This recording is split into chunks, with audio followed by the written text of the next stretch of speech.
శక్తి పెరగాలి, అవినీతి ఆరోపణలు రాకుండా పనిచేయండి, సర్వీసు సమస్యలను త్వరలో పరిష్కరిస్తాం రెవెన్యూ సంఘాలకు మంత్రి అనగానే హామీ. క్షేత్రస్థాయిలో పనిచేస్తున్న రెవెన్యూ సర్వే ఉద్యోగులపై తీవ్ర అవినీతి ఆరోపణలు వస్తున్నాయని ఆ శాఖ మంత్రి అనగానే సత్యప్రసాద్ అసంతృప్తి వ్యక్తం చేశారు. గ్రామ సచివాలయాలకు వచ్చే ప్రజా ఫిర్యాదుల విషయంలో సంతకాల కోసం ఎందుకు ఒత్తిడి చేస్తున్నారని ప్రశ్నించారు. అలాగనే ఇక్కడ నిబంధన కానీ ఉత్తర్వులు కానీ ప్రభుత్వం ఇచ్చిందా అని ప్రశ్నించారు. అవినీతికి తావు లేకుండా పనిచేసి ప్రజా సంతృప్తి స్థాయిని పెంచాలని సూచించారు అన్నటువంటిది హైలైట్ చేశారు. అయితే అమరజీవి జలధార అంటూ వాటర్ గ్రిడ్కి పొట్టి శ్రీరాములు పేరు. జేజేఎం పనులకు పెరవలిలో నేడు పవన్ శంకుస్థాపన. గ్రామీణ ప్రాంతాల్లో తాగునీటి సరఫరాకు ఉద్దేశించి Jal Jeevan mission water grid పథకానికి అమరజీవి జలధార అని నామకరణం చేశారు.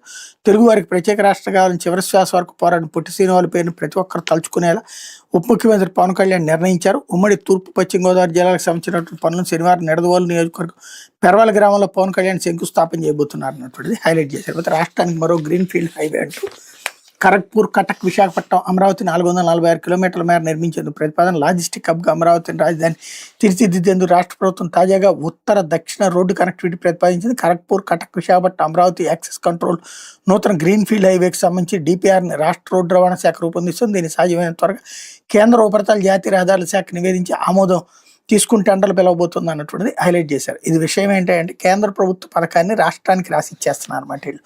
మదనపల్లిలో కిలో టమోటా 50 రూపాయలు, దిగుబడిపై పొగమంచు దెబ్బ, పెరిగిన డిమాండ్ అన్నటువంటి వార్తని మరొకటి హైలైట్ చేశారు. టమోటాలు భారీగా పెరిగిపోయాయి.